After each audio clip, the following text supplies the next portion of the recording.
10월 6일 월요일 가정예배 설교 영상입니다. 하나님께서 오늘 우리에게 주시는 생명의 말씀은 스가랴 4장 6절의 말씀입니다. 스가랴 4장 6절의 말씀을 봉독해 드리겠습니다. 그가 내게 대답하여 이르되 여호와께서 수룹바벨에게 하신 말씀이 이러하니라.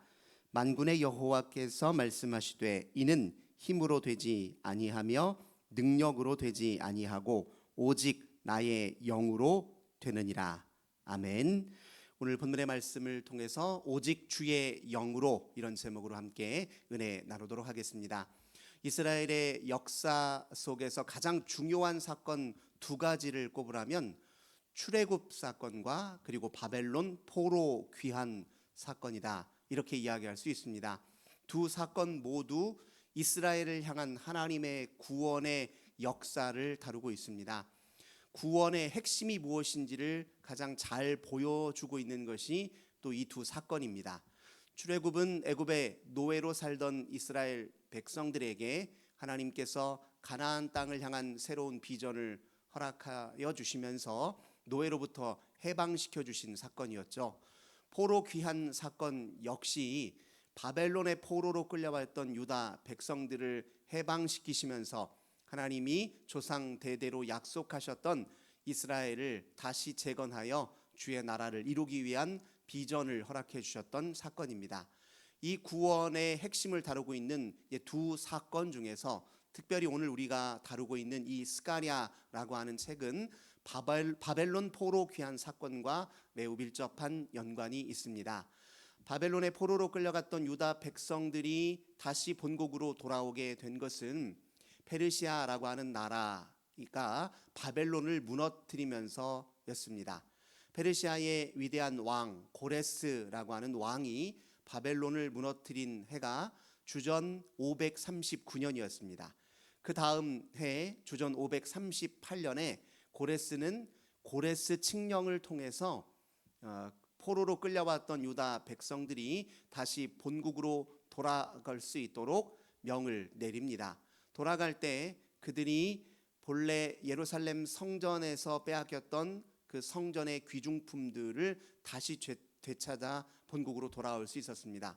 뿐만 아니라 이제 고레스는 당대의 그 정책을 어떻게 펼쳤냐면, 광범위한 지역을 효율적으로 잘 다스리려면 일정 부분 각 지역의 각 여러 민족의 토착 신앙을, 그래도 신앙의 자유를 허락해주고 자치권을 좀 인정해야 광범위한 지역을 효율적으로 다스린다는 그런 정책적 방향 때문에 유다 백성들이 본국으로 다시 돌아가서 그들의 신앙생활을 이어갈 수 있도록 지원해 주었습니다.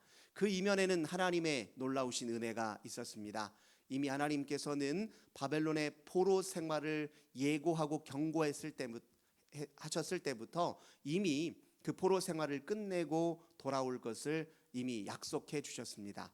이 바벨론 포로 귀환은 크게 세 차례를 통해 이루어집니다. 대대적인 이동이 3번 있었다는 거죠. 그 사이에도 물론 소규모의 이동이 있었겠지만 크게 대대적 이렇게 귀환은 총 3차례였습니다.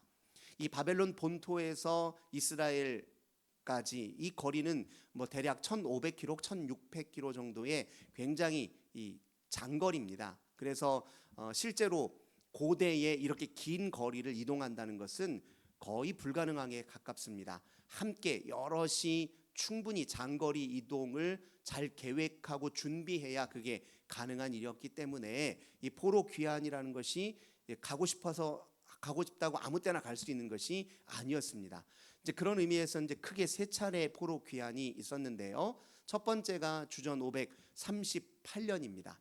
그리고 두 번째 이제 포로 귀환이 그로부터 80여 년 세월이 흐른 에스라와 또 그의 이제 유다 백성들이 이제 2차 포로 귀환이 언제였냐면 주전 458년이었습니다. 그리고 3차 포로 귀환이 주전 445년 느헤미야 총독과 함께한 이 백성들의 귀환이었습니다. 그런데 제1차 포로 귀환민들은 본국으로 돌아와서 그들에게 주어진 가장 첫 번째 임무가 무엇이었냐면 성전을 건축하는 일이었습니다. 유다와 그리고 이스라엘 백성들의 구심점은 무엇보다도 성전이었습니다. 성전은 하나님의 임재가 머무는 곳이고 주와의 만남이 이루어지는 곳이자 주님을 향해 가까이 나아갈 예배를 드리는 공간이었습니다. 이스라엘의 가장 핵심 정체성인 그 신앙을 굳건히 이어가기 위한 가장 중요한 역할을 했던 것이 성전이었죠. 그래서 포로 생활을 끝내고 돌아온 유다 백성들의 제일 과제는 무엇보다도 성전 건축에 있었습니다. 그들은 돌아와서 성전 건축에 매진했습니다. 이때 이 1차 포로 귀환민들을 이끌고 온 지도자가 누구냐면 수룹바벨 총독이었습니다. 또 하나의 중요한 지도자가 있었는데 대제사장 여호수아였습니다. 이 두 인물을 중심으로 이제 성전을 건축하는 일이 시작이 되었습니다.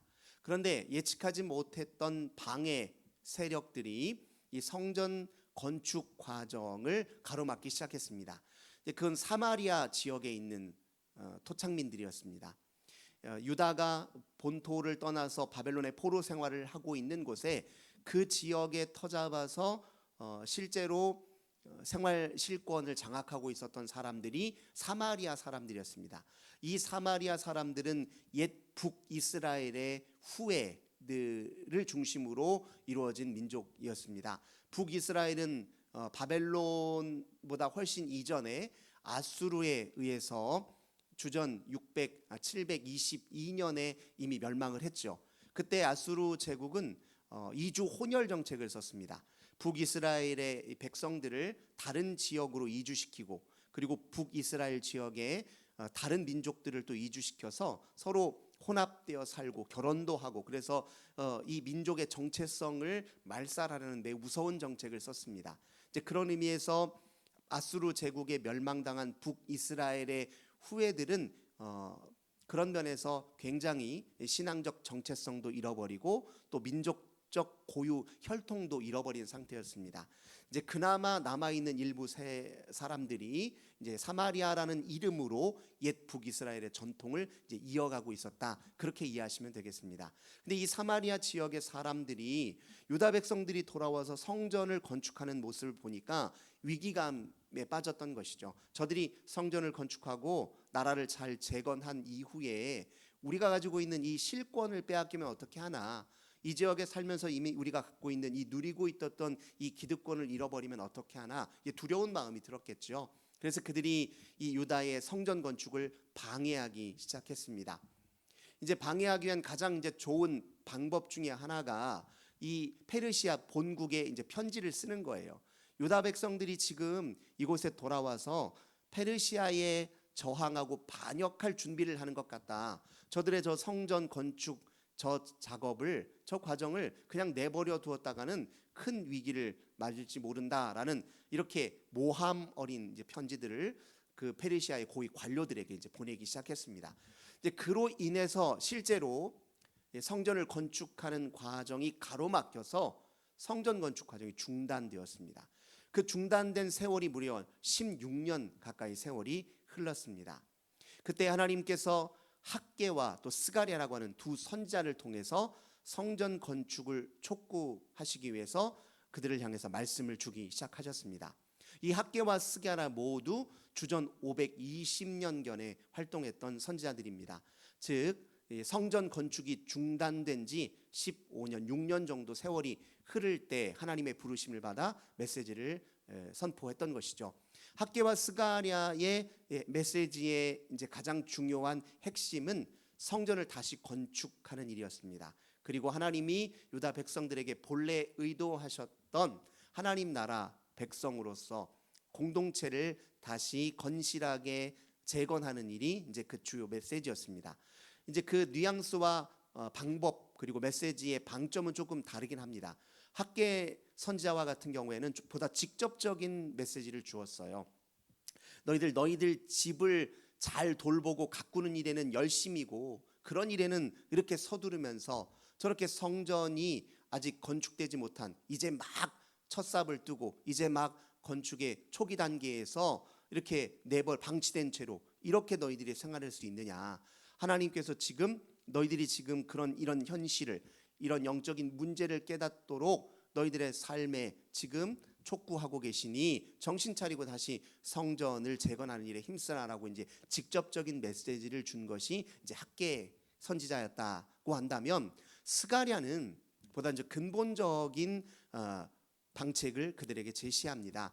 왜 하나님께서 너희들을 포로 생활을 끝내고 다시 돌아오게 하셨는지, 하나님은 왜 성전을 건축하게 하시는지, 하나님은 우리 이스라엘 유다 백성들을 통해서 궁극적으로 무슨 일을 하려고 하시는지에 대한 비전과 희망을 제시하는 방식으로 메시지를 선포했습니다.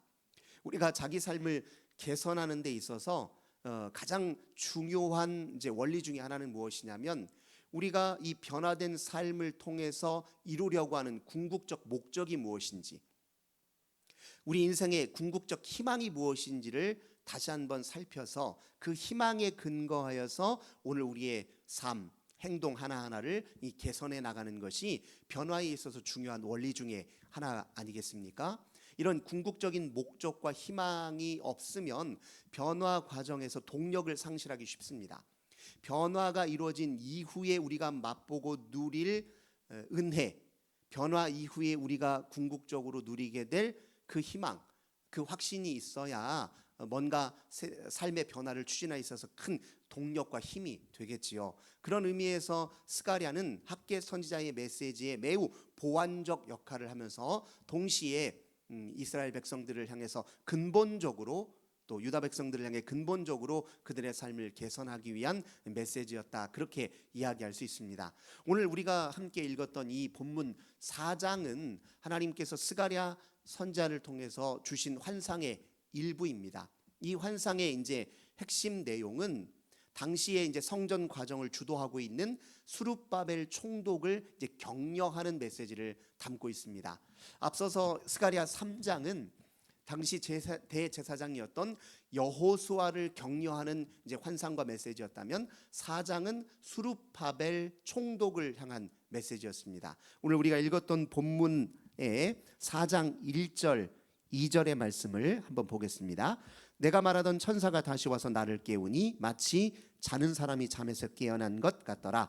그가 내게 묻되 내가 무엇을 보느냐? 내가 대답하되 내가 보니 순금 등잔대가 있는데 그 위에는 기름 그릇이 있고 또 그 기름 그릇 위에 7 등잔이 있으며 그 기름 그릇 위에 있는 등잔을 위해서 7 관이 있고 그 등잔대 곁에 2 감람나무가 있는데 하나는 그 기름 그릇 오른쪽에 있고 하나는 그 왼쪽에 있나이다. 스가랴 선자를 통해서 보여주신 환상을 보니까 7 등대에 이제 등불을 밝히는 등잔대가 있었습니다. 순금으로 만들어진. 근데 그 순금으로 만들어진 등잔대에 등불을 밝히기 위해서 필요한 기름이 어디에서부터 나왔냐면, 그 등잔대 곁에 있던 2 감람나무에서 그 기름이 이제 그 등잔대로 옮겨지는 그런 모습을 이제 환상으로 보여주신 거예요. 근데 중요한 것은 그 등불을 밝히는데 원재료로 쓰인 그 기름이 어디서 나오냐면 이 감람나무에서 나왔기 때문에 이 감람나무가 무엇인지가 이제 궁금한 건데, 결론적으로 말씀드리자면 그 2 감람나무는 한 사람은 수룹바벨을 가리키는 것이고 또 한 사람은 대제사장 여호수아를 가리키는 것이었습니다. 하나님께서 이 2 지도자를 통해서 중단되었던 성전을 완성하고 이스라엘 백성들을 하나님 나라 백성으로 다시 세워가는 그 과정을 그들을 통해서 주도하시겠다. 하나님이 지금 이런 희망의 메시지를 이 환상을 통해서 지금 주고 계신 것이죠. 그런데 이 환상과 함께 수룹바벨 총독에게 주었던 메시지가 오늘 우리가 읽었던 본문의 말씀입니다. 4장 6절 다시 읽어드리도록 하겠습니다. 그가 내게 대답하여 이르되 여호와께서 수룹바벨에게 하신 말씀이 이러하니라. 만군의 여호와께서 말씀하시되 이는 힘으로 되지 아니하며 능력으로 되지 아니하고 오직 나의 영으로 되느니라.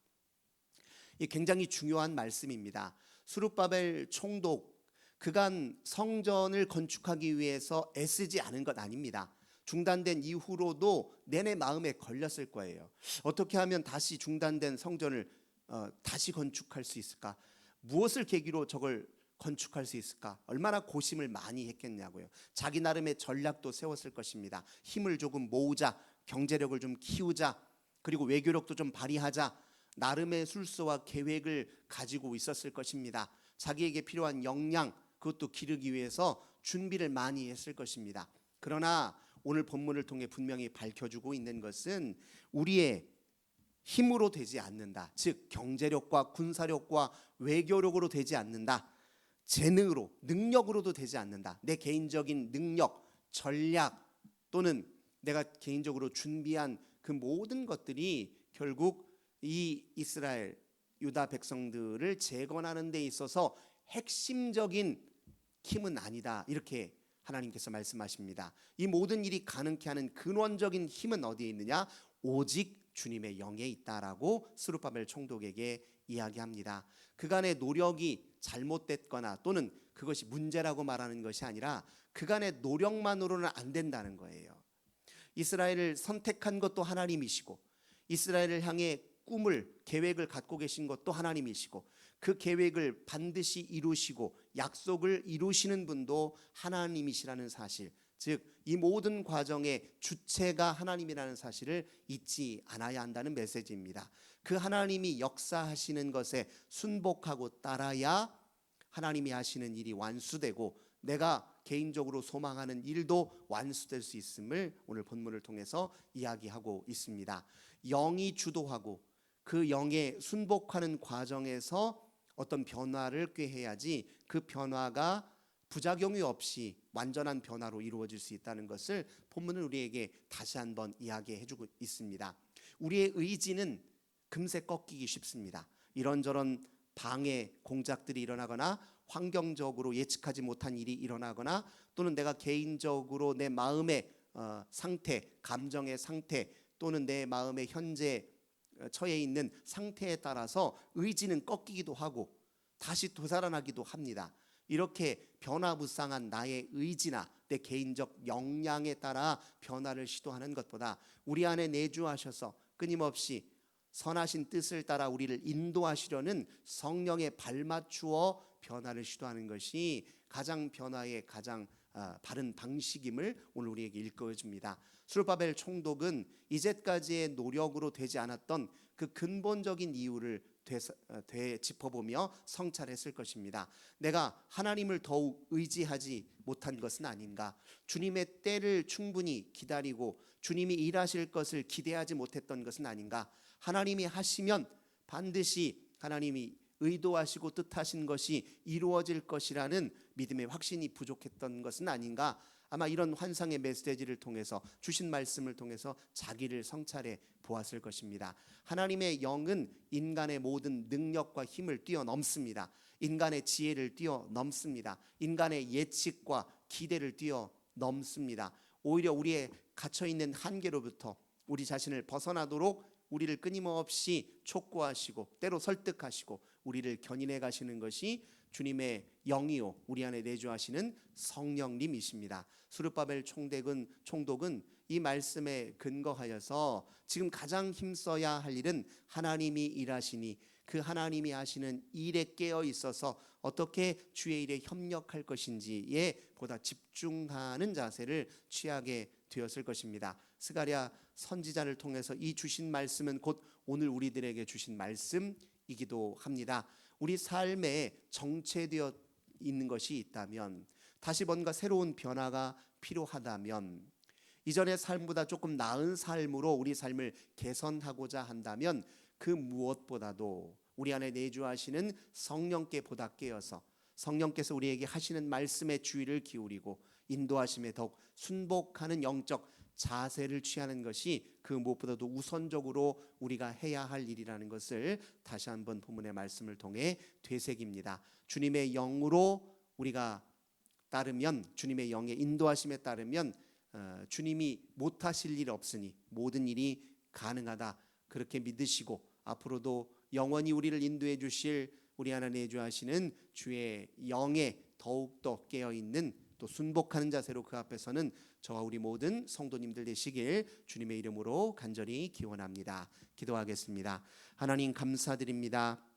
오늘 이스라엘을 재건하는 그 과정 속에 가로막혔던 장애물들을 극복해서 새로운 시작에 앞서 가장 중요한 원칙은 우리 주님의 영에 깨어있는 일이요 주님의 영의 인도하심에 순복하는 일임을 다시 한번 마음에 새깁니다. 우리 삶에도 때로 정체가 있고 우리 삶에도 때로 막히는 일이 있고 또 장애물들이 있습니다. 그 모든 걸 넘어서는 가장 큰 힘이 우리 주님의 영에 있음을 잊지 않고 늘 주의 영 앞에 겸손히 서가는 우리 모두가 되게 하소서. 주 예수님의 이름으로 간절히 기도드립니다. 아멘.